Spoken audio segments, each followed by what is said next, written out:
Coming up in today's show, stocks finish higher while yields fall. I look at what's going on with the Fed, the bond market, and interest rates. Oil continues its march higher to $100 a barrel. An update on cannabis legislation and markets in key technical zones.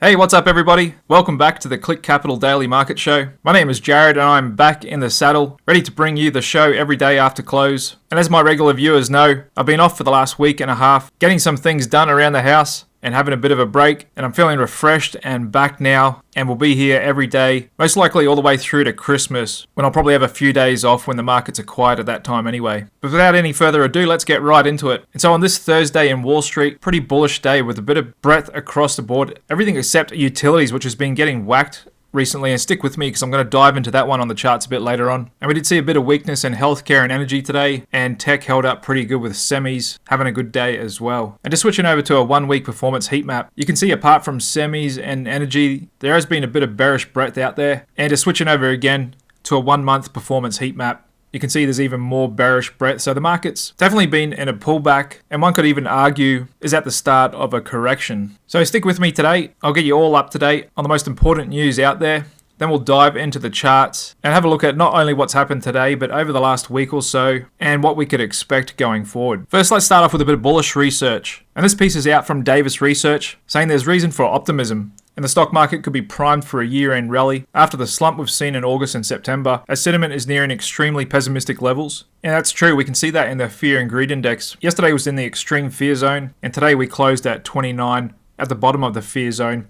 And usually the market will make bottoms, whether short-term or medium-term, on the back of fear. And we can see the same thing in my own custom indicators. The dark pool percentage indicator has been showing some buying from dark pool traders over the last couple of sessions, and my S&P 500 oscillator did get pretty oversold in yesterday's session down to 35. And just scrolling back in history, we can see every time the S&P 500 oscillator got oversold, we got a little bounce back in mid-August, mid-March, and going back last year when the market bottomed in the middle of October. And just looking at my regular chart with my technical indicators on the S&P 500 index, you can see my reversal signals is firing off here. The DSI is oversold, and quite a few people are talking about the market coming up to the Mother of All Trendlines that has formed from the October low and that March low, and then it just bounced off at yesterday's session when we got that hammer formation. And so we are a bit technically oversold here in the short term. However, just taking you out to a 3-day chart, I would say what's more important is the Mother of All support zones coming up, which is around 4,100 on the S&P 500, and you can see we have turned numerous times at that level before. And just going back down to the daily chart, it looks like this bearish engulfing pattern that I've been talking about for a while that happened on 27th of July could be holding, and this could be getting close to a confirmed downtrend here.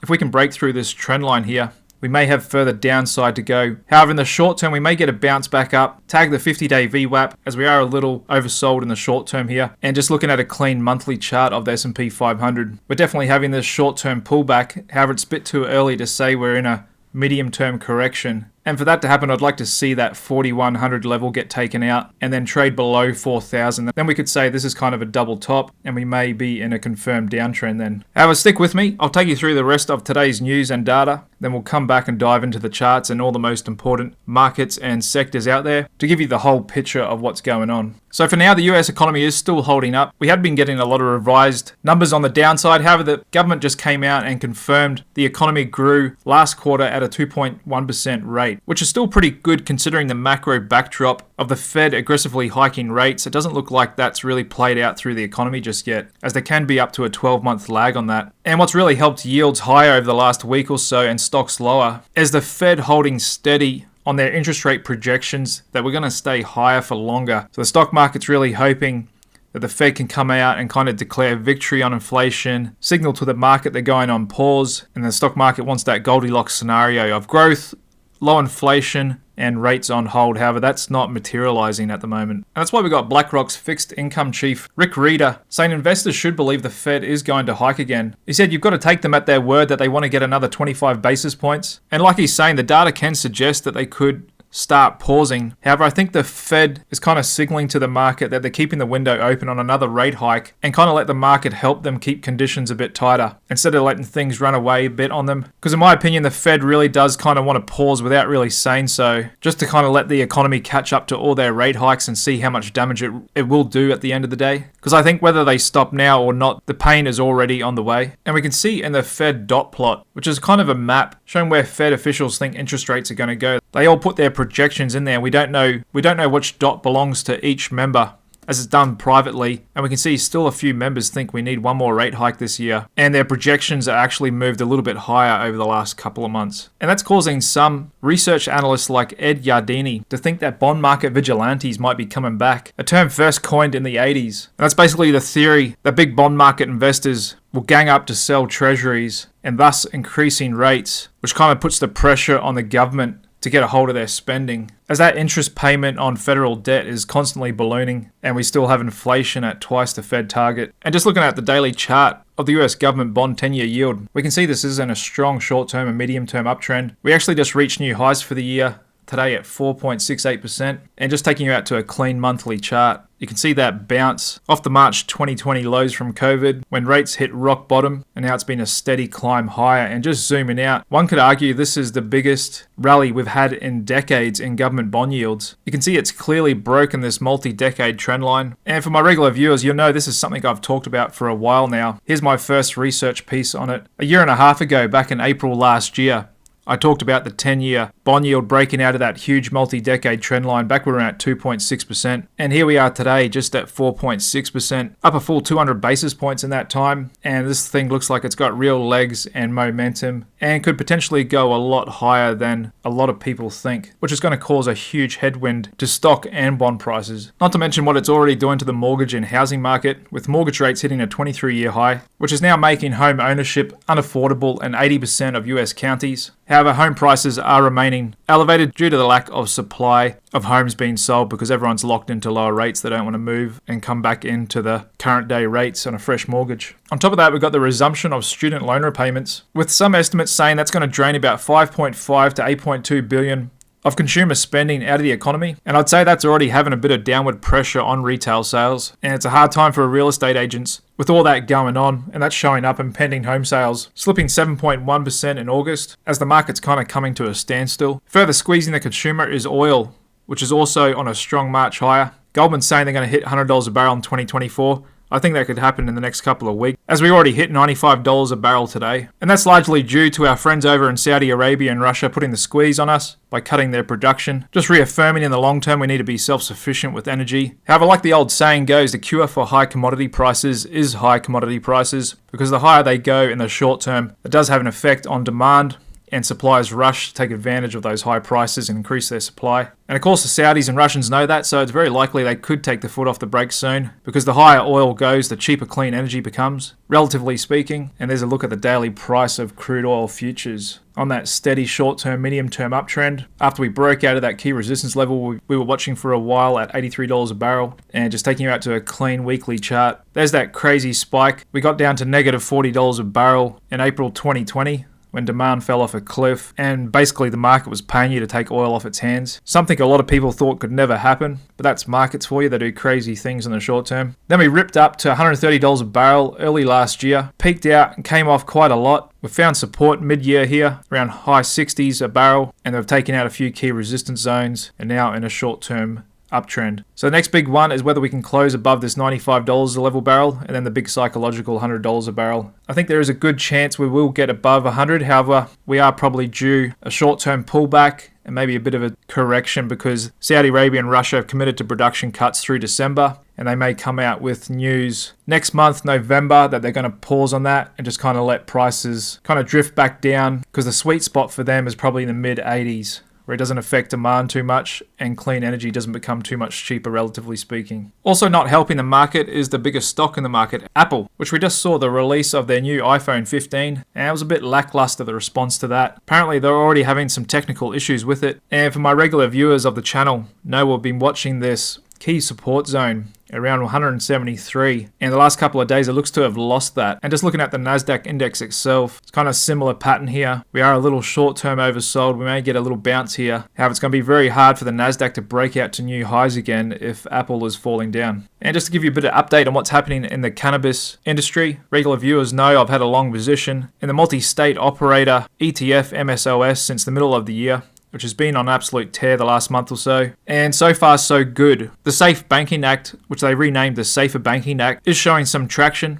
The Senate committee held a markup on the legislation, and as expected, the bill has passed. And this is the first time that Senate members have voted in favor of the measure. But now it's off to the Senate and House for more debate, amendment, and votes. And this is typically a time when the politicians love to throw in another 300 little things completely unrelated on these bills, and that's what typically holds it up. And as we all know, this goes constant gridlock back and forth, but hopefully it can make it through all that mess and get to the desk of President Biden where he can put his signature on it and make good on his campaign promise to legalize cannabis at a federal level, allow the industry to move forward and flourish. However, since we're relying on politicians to do the right thing, there's always a risk that they'll bow down to their corporate sponsors, who a lot of them don't want to see cannabis legalized, like Big Pharma, who it threatens their pain management business. And that's why we've still got some saying the bill likely won't get the House okay. And so, of course, there's still material risk that this won't go through, which would be very disappointing and just another sign that politicians truly don't represent the people, since 90% of people want cannabis legalized, and the list goes on for the benefits to society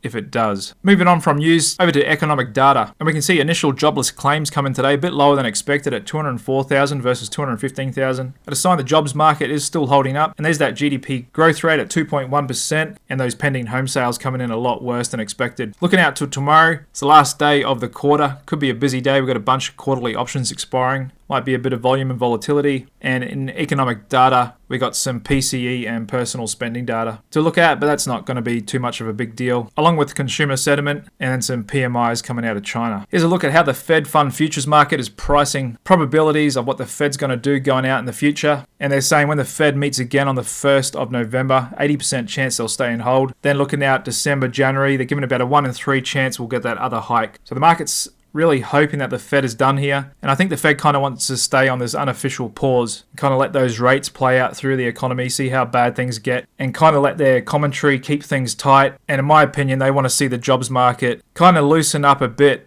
and that'll really help inflation come down and kind of do the job for them, and they don't have to hike rates anymore. But the problem with the bond market is there's a lot of issuance going on, both from government and corporate, and that's going to keep upward pressure on yields. And the cost of capital high, even if the Fed does go on pause. And we saw that today with the Treasury 7-year auction, resulting in the highest yield since 2009. And that's because the federal government just can't stop borrowing and spending. There's a look at corporate insider activity. You can see they've really hit their brakes on their selling, which they'll typically do in sell-offs. They're quite contrarian in nature. But what's interesting is they haven't been really buying this dip, as we've still got sales outnumbering purchases. And here's a quick update on my Only Bears trading strategy, which I offer on the Collective 2 marketplace. I've now earned my subscribers a 43% return since December, now putting this strategy in the top 3% of all strategies on the marketplace. And since age is a factor and how they rank strategies, pretty much every strategy ranked above me is older, and you'll find a lot of them use a huge amount of leverage. But you can see here on average, my strategy only uses 1.46, so that's 46% leverage. And this strategy only takes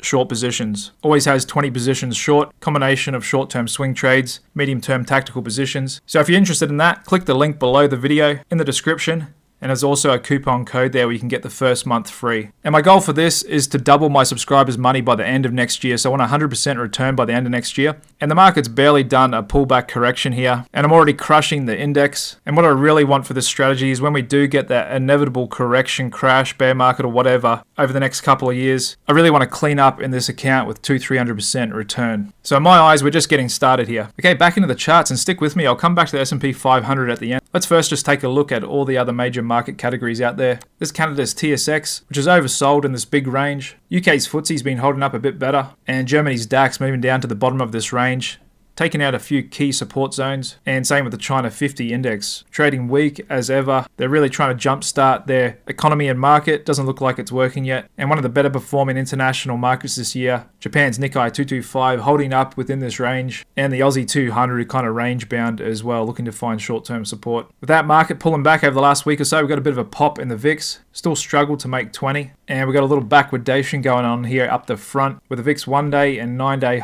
higher than the regular 30-day. And the curve's pretty flat because the VIX 3-month and 6-month ain't all that much higher either. Volatility risk premiums come back to the market. Option dealers now demanding 5 points of premium above realized. And put call ratio still relatively low. Not much hedging going on. And we did get a bit of a fall in the skew, as is normal when the market pulls back. What's really of note is how weak breadth is. We've only got 19% of stocks above the 50-day average and 40% of stocks above the long-term 200-day average. And look at that downtrend in stocks making new highs on the NYSE and new highs on the Nasdaq's really fallen off here. And then we're getting that big sharp bump up in the amount of stocks making new lows on both the big board and the Nasdaq trending higher, the amount of stocks hitting new lows. However, the gross first defensive sector spread still holding up. That's because we've got mega cap tech, which dominates the indices, still holding up pretty well. And there's growth versus value kind of tracking sideways. And small caps versus large cap. Even though we lost that support a few weeks ago, they're trying to regain it here. Global growth expectations as measured by the copper gold spread continues to track sideways after being in a downtrend most this year. And there's commodities versus stocks in a strong short-term uptrend. And international stocks trying to find their footing relative to American stocks. Pretty steep climb in yield curves. There's long-dated yields climbing higher than short-dated yields. And there's a spread of high-yield bonds versus treasuries. It's going into the sideways pattern. And inflation expectations finding new multi-month highs. There's a 2-year holding steady at 506. And those increasing bond yields over the last week put downward pressure, especially on the long end of the curve. And we can see that in TLT having sold off a bit here over the last week. But looks like a big dip buy here today on volume. Bit of a hammer formation. We're technically oversold here. And just looking at a clean monthly chart, this could be a double bottom here. And the Fed could be done. But like I said before, there's going to be a lot of issuance of bonds now and over the next couple of years. And that's going to keep upward pressure on yields, downward pressure on bond prices. So this bottoming process could be really messy, take months, if not years. However, when the Fed does start cutting, that's going to really help bond prices and we could get that bounce next year. There's a look at the dollar that broke out above that resistance zone. Got up to 106.50 yesterday, and that's got to do with those strong yields and still a lot of international capital finding its way to the States, helping prop up the dollar, and that's a headwind for stocks as well. And there's Bitcoin not doing too much lately. Did find support at 25,000. Now just sitting above its 50-day. And commodities have been remarkably strong in the face of that strong dollar. But we did see gold lose that $1,900 an ounce yesterday. And we are in a technically oversold zone here. And just looking at a weekly chart, we do seem to be in a sideways holding pattern. So it's not time to start getting too excited on gold just yet, breaking out to new all-time highs. However, I'm still a long-term gold bull and I do expect it to find support. There's natural gas popping up a bit higher as we start getting into the cooler months in the northern hemisphere. Is uranium still on a tear higher? Really strong price action here. Agricultural commodities holding on. And over to stock sectors. Let's first just look at my sector trends table indicator. We can see now we've got most sectors below their 20-day, 50-day and 200-day moving averages, indicating plenty of downtrends and bearish breadth out there. But believe it or not, we've still got oil, gas and energy still above all of their moving averages, and they are the true standout sectors, the energy. However, we can see here we do have most sectors above the 5-day, so we are having a little bit of a short-term bounce here. There's a look at the Cannabis ETF. It's been holding up a lot better than the rest of the market, defending its 50-day, but this thing could be in for some wild swings over the coming days and weeks, as we can see whether the politicians can do the right thing or not. If they do, this thing should go ripping higher. If not, it'll probably come crashing lower. There's a look at the AI ETF bots. Still in a short-term downtrend. Chip makers holding up a bit better, but still in a bit of a downtrend. Home builders as well going down. And what some were claiming was the new leader of the new bull market, industrials, seems to have lost its footing a little bit. And same picture in financials. And there's a look at the best performing sectors. Energy, oil and gas still holding up above their 50s. And there's REITs pretty oversold here. And we were seeing a bit of a defensive rotation a few weeks ago. However, that looks to have reversed course, and we can see that in healthcare, staples, and utilities. Look how much they've been whacked. It was the worst performing sector today, down over 2%, which volatility adjusted is a huge move for utilities, and we're really oversold here, minus 17 on our DSI. However, we just got a big reading on our dark pool percentage indicator, 72%, so I'd say we are due a short-term bounce here. And this sector, since it's really defensive and yielding, it really competes with bonds for a large investor money, and with a dividend yield of 3.5%, you can just get a lot higher than that in short-dated government bonds. So I wouldn't say this is going to rally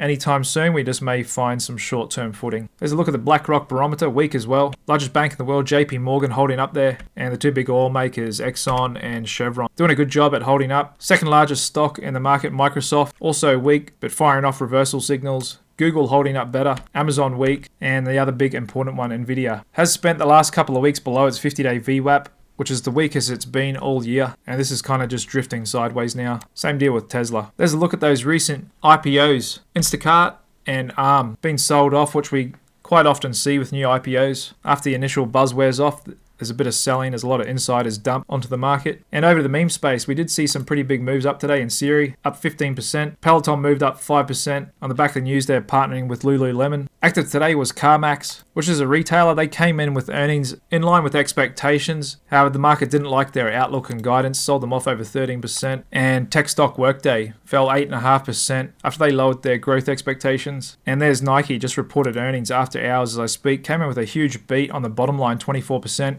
In line on the top line, and the market's loving that, up 7.6% after hours. However, this could be a bit of a dead cat bounce here, as Nike has been sold off pretty hard after we started the year well above $100 and just finished today at $89. And just looking across those vulnerable regional banks, still kind of holding up here, drifting a bit lower, and the big guys, Bank of America, Citi, Wells and Schwab still a little bit weak here. Okay, so to sum it up, I think we could be in for a bit of a short-term bounce here. S&P 500's right at this big trend line. However, medium-term things are looking weak. We've got that really weak breadth across the market, and we can see in a lot of the sectors below their moving averages. So the momentum is to the downside, and I still think this big bearish engulfing pattern could play out towards a more medium-term correction, just like the bullish engulfing pattern, the opposite pattern we got back on October 13 last year. Was the bottom back at 3,500 on the S&P 500, and we rallied all the way up over 1,000 points to 4,600. But like I've been saying, the real pressures on the market at the moment are oil, which helps keep inflation high, squeeze on consumer spending, and yields. Even if the Fed is on pause, we've still got so much issuance going on that's keeping the upward pressure on yields, which is a huge headwind for stocks. And so we'll be keeping an eye on the price action in bond yields. But that's it for today.